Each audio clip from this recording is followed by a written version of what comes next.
The Olympics is always a grand competition, with athletes traveling from all over, partaking in fierce sporting events in tent stadiums amid splendid locales. This year is no different. The Olympics has really stood the test of time, with it occurring every few years, alternating with summer and winter games. A place to herald some of the sports that would not have more of a consistent major stage as the others, a place where these can be shared with the rest of the world. Starting with the Greeks, it has thus continued with various destinations to this day. France being quite the pristine location with its exquisite shops and cafes, its rich and meaningful culture, spectacular landmarks, a city filled with beautiful and magnificent artistry. And within it all, the great tournament is initiated, a place where great glory can be found, and also camaraderie, as the world comes together to take part and behold this storied spectacle. The opening ceremony was sensational, with elegance and meaning throughout. Some refreshing contrast and difference in its design. The packed and jubilant boats making their way across the renowned Seine River. A full display of many of the cultural elements that make up Paris, France. And the finale was resplendent. A grand way to conclude the ceremony and proclaim the Olympics as begun at one of the most awe-inspiring, esteemed landmarks in the world. A mixture of many differing sights and sounds of various genres and avenues, all coming together in glorious celebration of the Olympic Games in the City of Light, the City of Love. The first Summer Olympics was in Athens, Greece in 1896, followed by France in 1900, and then the United States in 1904. So there is an intriguing parallel or similarity here to the present day. The Winter Games didn't start until 1924. This one was hosted in France, which also held the Summer Games as well that same year. The Summer Winter Games were actually held the same year all the way until 1992, where it was then staggered to every 2 years. The cities of London in the United Kingdom, Paris in France, and Los Angeles in the United States all have the most Summer Olympics hostings, with 3 each. Includes the upcoming LA 28. This is then followed by Athens, Greece with 2, the very first in 1896 and then in 2004. The United States as a country has hosted the most Olympics with 5 Summer Olympics and 5 Winter Olympics, 10 total. France is next with 3 summers and 4 winters, 7 total. Then Italy and Japan each have 4. Italy with 1 summer and 3 winter. Japan, 2 summer and 2 winter. The Olympics has most definitely beheld its share of outstanding athletes through the years as well. There is Carl Lewis, an American track and field athlete who won 9 gold medals, a silver medal, and 10 World Championships medals, including 8 gold. He was dominant in sprinting and long jumping. Then there is Nadia Comaneci, a Romanian gymnast, a 5-time gold medalist, all in individual events. She was also the first gymnast to be awarded a perfect score of 10.0 at the Olympics at the age of 14 in 1976. Then there's Usain Bolt, a Jamaican sprinter, widely considered to be the greatest of all time. An 8-time gold medalist, as well as holding the world records in the 100 meters, 200 meters, and 4x100 meter relay, and countless others through the years. In terms of medal count, 3 athletes have won 14 medals. Emma McKeon from Australia in swimming, Isabel Wirth from Germany in equestrian, and Katie Ledecky from the United States in swimming. 2 athletes have won 15 medals. Nikolai Andrianov from the Soviet Union in gymnastics, and Marit Bjorgen from Norway in cross-country skiing. Then there's Larisa Latinina from the Soviet Union in gymnastics, winning 18 Olympic medals. And then at the top, with 28 total Olympic medals, 10 more than any other medal total, with 23 out of the 28 being gold, is a swimmer from the United States, Michael Phelps. The Summer Olympics in Paris had a combined average of 30.6 million viewers, which is an 82% jump in viewership compared to the Tokyo Games in 2020. This also makes these games the most streamed Olympics of all time. The men's basketball gold medal game, USA versus France, averaged 20.3 million viewers. The United States claimed the most medals with 126 total medals, followed by China with 91, then Great Britain with 65, host nation France with 64, then Australia with 53. The United States and China tied for most gold medals at 40 medals each. The athlete with the most medals was Yufei Zhang with 6 total medals. Leon Marchand had most golds at 4 with 5 total medals. So now getting into some of the sports. 3x3 basketball. Nice to see a variant of the mainline 5v5 format and the differing strategies associated with this. For example, 3-on-3 can consist of more individual creativity and fast pace with less time between possessions. And I can definitely visualize a street ball kind of environment here too, with some chain link hoops and a boom box playing on the court. Archery, the bows always look quite complex, cool, and modernized. Makes me wonder what all the different attributes are for and their uses, in addition to differences in handling the different kinds and styles of bows as well. It looks like the Olympians use the recurve bow, or the Olympic recurve. It looks to include modern additions for efficiency and optimization. It's got 3 main pieces, the riser and 2 limbs. There are stabilizers to assist in precise aiming, as well as a clicker to sight and arrow rest. The clicker notifies the archer when the arrow is at full draw. The sight also has fine adjustments for more aiming precision, and the rest guides the arrow as it is released. Seeing them hit those bullseyes is quite astounding too. I mean, it's not even necessary to receive a 10 score, but they'd still hit it. Artistic gymnastics. Biles definitely lived up to the hype, capturing a team goal for USA as well as winning gold in all around. Not to mention achieving this with this hype, leading to heightened pressure and expectation as well. She definitely seems very tough to beat. Through her especially, I can see the significance of starting value and overall score. I mean, in some of the apparatuses, she would start a full point ahead of the competition from starting value or difficulty alone. All the Team USA did fantastic here, pulling a full slate of medals all across the board. Other countries and gymnasts also had great showings, like Brazil's Andrade and the Italians, to name a few. USA just looks to be at a high point and a dominant force in gymnastics. Gymnastics seems to have a difficulty to it where you have to be skilled or adept at a variety of different attributes to coincide with all the various equipment and apparatus you're expected to compete on, like balance, coordination, and flexibility. So there's a well-roundedness that looks impressive. There also looks to be a specialty of skills required on all 4 main apparatuses, from vault to uneven bars to balance beam and floor exercise. There's flips and twists and vault, grip changing and catching the bar and uneven bars, flexibility and self-control on the beam, dance elements and self-expression on the floor. There also seems to be a very small or minimal margin for error here, where one small mishandle can lead to a complete fall or some kind of major occurrence. For example, a slight mishandle on the bars can lead to being completely off the bars, and with vault there's only 2 or even 1 chance to land and complete the jump, and in addition to performing well. So I can definitely see where this could be very challenging for gymnasts, and as a viewer, I can definitely attest to it being quite nerve-wracking to watch as well. I'll also mention that, especially in men's, I noticed that the attribute of strength looks to be paramount here too. I can definitely see it in apparatuses like the parallel bars, pommel horse, and especially the rings.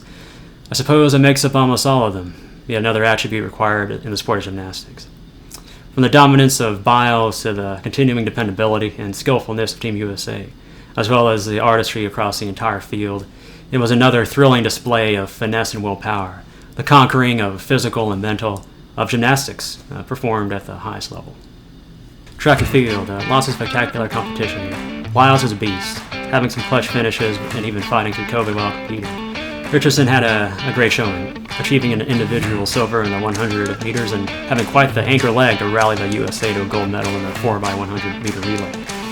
McLaughlin Levrone is just completely dominant, really displaying her expertise and mastery on the event, creating quite the lead on the competition and almost looking like she was in a frame of her own at one point.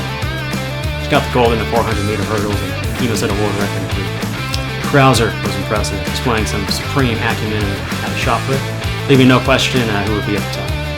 Really a fantastic showing from the USA. The sprints, for example, in the 100 meters seems challenging due to the not being that much time to initiate and get up to speed. It is quite a sight to behold, the runners at top speed, full throttle, the athletes in full motion near or at maximum exertion as they scorch across the track toward that finish line, as well as when they come from behind with an extra reserve of energy at a seal of victory. It seems like each of the different events and meters have additional skills to acquaint with and own and know. For example, the relays have the additional skill of the baton handoff, and the longer races look to have endurance and the handling of energy from the start all the way to that final stretch. Badminton, it's incredible to watch the birdies constantly get hit so hard, see the athletes just continue to slam it over and over again, as well as the gets and the flicks just as the birdies look like they're about to reach the ground. It seems quite difficult to get a point much of the time. Snoop Dogg described it quite well. Basketball, victorious finishes for both the men's and the women's teams. Interestingly, France was in both of the finals. It does look like the competition is getting more fierce, with close games all the way around. But there also looks to be tremendously talented players on these other teams too. I mean, USA had to face Jokic on Serbia, followed by Wembanyama and Gobert on France. There does seem to be a multitude of international talent, as well as more international players in the NBA nowadays. The NBA does now feature a record 125 international players from 40 countries. It is cool to see a superstar roster all come together like this on one team, in a competitive environment that would have more implications than an event like the All-Star Game, for example. And the team was definitely loaded from top to bottom. I mean, when you don't even have to put in someone like Tatum, you know you got a stacked team. And that fourth quarter for Curry in that final, it was night-night after that. Breaking, really cool stuff here. I really like how they added this in new events. Creates a variety of styles in the Olympics. Keeps it fresh and modern. Really entertaining to see it in this dance-off format too. Harkens me back to some of the films I watched in the past. Atmosphere here was spot on and lively, and these dancers can dance. Notice how there is a variety of different elements to the sport and to the performance as a whole. For example, there's a part of it standing up and then part of it going to the ground. And it's a sight to behold when they're really going at it. And there's some build-up too before they unleash the full scope of their capabilities. Also notice there's a great deal of technicalities too when it comes to the sport and the scoring.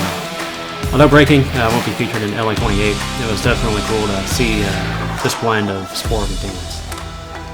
In terms of new additions, breaking was the newest sport to join the Olympics in 2024, as well as surfing, skateboarding, sport climbing, and 3-on-3 basketball, making a return from the Tokyo Games in 2020. These sports are being added in LA 28, baseball and softball, flag football, lacrosse, squash, and cricket.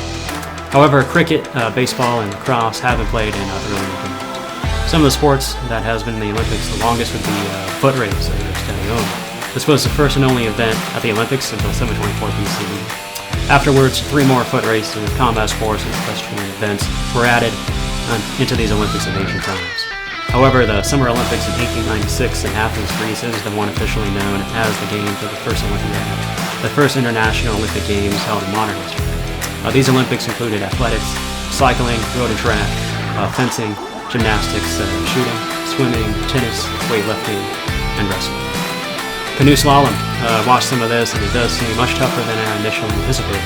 The river's flowing fast and rapidly, and the canoe seems challenging to handle and maneuver. Not to mention the numerous gates that they have to go through. It does look like where there's a will, there's a way, but it definitely seems like one of the tougher events. Freestyle BMX. Watching this event is definitely very pleasing to me. These athletes can work a bike, that's for sure. The tricks are spectacular with handlebar rotations, flips, combinations, and everything in between. Golf. Can't go wrong with a nice round of 18, and that was in full display at the Olympics. Was curious as to what golf course played on. The Le Golf National does look to have also hosted the Open de France and the 2018 Ryder Cup. The LA 28 course has hosted the Genesis Open as well as multiple majors like the 1983 and 1995 PGA Championships, the 1948 U.S. Open, and the U.S. Women's Open in 2028. It also looked like many of the big names and top players made an appearance as well. Scheffler got the gold, but was also joined by Fleetwood, Matsuyama, McIlroy, Rahm, Schauffele, and many others. Sailing. I did find a strange fascination with the sport as well. It was interesting how the sailors situated themselves on the boat. Must be the most advantageous or for highest speed and peak maneuverability. Did look to be a slight mishap at the end of the race, but fortunately it didn't come to too much effect on the standings, and the first place finisher was still able to maintain their position. Shooting, interesting sport. Intrigued by the firearms design. Didn't even notice the gun and fired at first, but as there didn't seem to be too much recoil and the sound was quite soft or muffled, I blinked and I missed it. I was deliberately attempting to keep my eyes open to see if I could spot the shot. And these athletes are very accurate. Was also fond of the one with the nonchalant manner. I mean, it did look like only one full arm was needed for the event. Skateboarding, very intrigued by this one. These athletes can skate. The tricks are like a blur. Skateboarding does seem quite challenging. I know I was literally flat on my back at almost the exact moment I merely stepped onto a board. Definitely looking forward to seeing more of the event. I like the variety of different skills that can be performed too, including utilization of the rail. Soccer. An awesome tournament and fantastic performance from Team USA. The new coach looks to be doing wonders for this team. Nair's back at it with another incredible performance with numerous super saves. The defense was superb. I noticed quite a lot of crafty plays from Germa in particular. Really well-rounded and balanced team, defense and offense with the captain in midfield. And a team that really flows, too. I've noticed times when a defensive player might shift over to the offense, someone like Dunn, or an offensive player may shift back to help out. So just a complete team that really complements each other well, all throughout the pitch. And also with competitive ferocity, too. And really tough teams to get by, too. Japan always seems rough with their stifling defense, not to mention their counterattacking ability. And Brazil coming off scoring 4 goals in their semifinal and having a player like Marta. Also have to mention the 3-pronged attack of the strikers. Really spectacular performance, continuing a long line of storied forwards. Also noticed that a different striker each scored a goal in each one of the knockout round matches. That is some kind of a way. Surfing. I'm really intrigued by surfing. Seems like courage must definitely be present to brave those waves. It was cool when teams fitting that a Tahitian that won the gold here, as well as a USA victory on the women's side. It's always impressive to see a surfer gliding across the waters, stylishly making their way through those majestic curves. Swimming, one of the juggernauts of the Olympic Games, home to one of, if not the greatest Olympian of all time. In this era, Leon Marchand was phenomenal. Seeing how much length he gets in front of his competitors is truly spectacular, not to mention being a hometown athlete as well. Another super performance from Ledecky, continuing her reign at the top of women's swimming. Although Titmus definitely gave her a run at times. Dressel also had a great Olympics too. He unfortunately just had to go up against a certain pressure. Table tennis, always amazing to watch table tennis at the highest level. At this Olympics, this display did not disappoint. The power, the fast reflexes, the skill, and dexterity. Tennis. Tennis makes its way back to the Olympics as well, with another showdown between Djokovic and Alcaraz. This time, Djokovic got the victory, obtaining that elusive gold medal. This does look like it could turn into quite the rivalry. It looks like Djokovic is definitely still elite, and can still compete with the best of them. As it does look like Alcaraz could be at the start of a new legacy, perhaps even a whole new era. Although there is a shadow and murmurings of the great era featuring the dominant Big Three and a certain player from Great Britain maybe coming to a close, Djokovic displayed emphatically that this era and his reign has not yet ended. Spectacular finale. Trampolining, exhilarating. They really gained quite a bit of height. To me, I've noticed that things always seem higher from the individual's perspective, so it must be quite the experience for these athletes, as it already seems tremendously high, even from a spectator's point of view. Triathlon, one of the classics, a competition that truly tests athletes with a multitude of skills required to succeed. Did notice that a big part of this event is the transition areas, like discarding the swimming equipment and getting on the bike. So it looks like becoming proficient at this would already get the athlete on their way to getting on the podium. All jesting aside, most definitely an all-encompassing display of skill, endurance, and speed. Water polo, intriguing sport. Does seem like it would get quite tiring, with the constant activity of staying afloat, the swimming back and forth from either end, not to mention the competition of the sport itself. In conclusion, although the Olympic Games isn't entirely concluded, overall it was a sight to behold. The closing ceremony did not disappoint, a festival of music with epic star-studded moments and moving performances. An Olympics that consisted of extraordinary athletes and spectacular feats, of clutch moments and unrelenting determination, fierce competition and narrow margins, of artistry and resilience. The Olympic Games may have come to a close, but there can be a certainty that its athletes and the numerous accomplishments and moments are going down in legend.